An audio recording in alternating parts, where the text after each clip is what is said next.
Case on பண்ணிவிட்டு pan வச்சு அதில் ஒரு ஃபுல் ஸ்பூன் அளவுக்கு கீ ஆட் பண்ணிக்கோங்க. அந்த கீ ஓரளவுக்கு ஹீட் ஆனதுக்கப்புறம் நம்ம வச்சுருக்கக்கூடிய முந்திரி பருப்பை அதில் போட்டுட்டு லைட் ப்ரௌன் கலரில் நம்ம ஃப்ரை பண்ணி அதை ஓரமாக ஒரு கிண்ணத்தில் ட்ரான்ஸ்ஃபர் பண்ணி எடுத்து வச்சுக்கோங்க. இப்போ அந்த கீலேயே துருவுன கேரட் இருக்கு இல்லையா, 1/4 கிலோ இல்லைனா 1/2 கிலோ கேரட்டு, அதை அதில் போட்டுட்டு நல்லா ஓரளவுக்கு வேகிற மாதிரி மிக்ஸ்அப் பண்ணிவிட்டு நம்ம வச்சுருக்கக்கூடிய பால் 1/2 கப் அப்படின்ற அளவுக்கு ஆட் பண்ணிக்கோங்க. இப்போ ஒரு மிக்ஸி ஜாரில் ஏலக்காயும் சர்க்கரையும் உங்களுடைய டேஸ்ட்டுக்கு ஏற்ற மாதிரி ஆட் பண்ணிவிட்டு நல்லா பவுடர் பண்ணி ஏலக்காய் நல்லா மிக்ஸ் ஆகிற மாதிரி பண்ணிவிட்டு இப்போது கேரட் வெந்துகிட்டே இருக்கு இல்லையா, அதில் இந்த சுகர் பவுடரையும் அந்த ஏலக்காவையும் போட்டுட்டு 1 ஸ்பூன் அளவுக்கு ஃபுல் கீ ஊற்றிட்டு நல்லா ஒரு திக்கர் தென் கன்சிஸ்டன்சி வர வரைக்கும் வெயிட் பண்ணுங்கள்.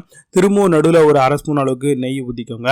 இப்போது நம்ம வறுத்து வச்சுருக்கக்கூடிய அந்த முந்திரி பருப்பையும் அதில் போட்டுட்டு ஓரளவுக்கு நல்லா திக் கன்சிஸ்டன்சி வர வரைக்கும் வெயிட் பண்ணிவிட்டு அல்வா பதத்துக்கு வந்தவுடனே இறக்கி சர்வ் பண்ணுங்கள். சூப்பரான ஆரஞ்சு கேரட் அல்வா ரெடி.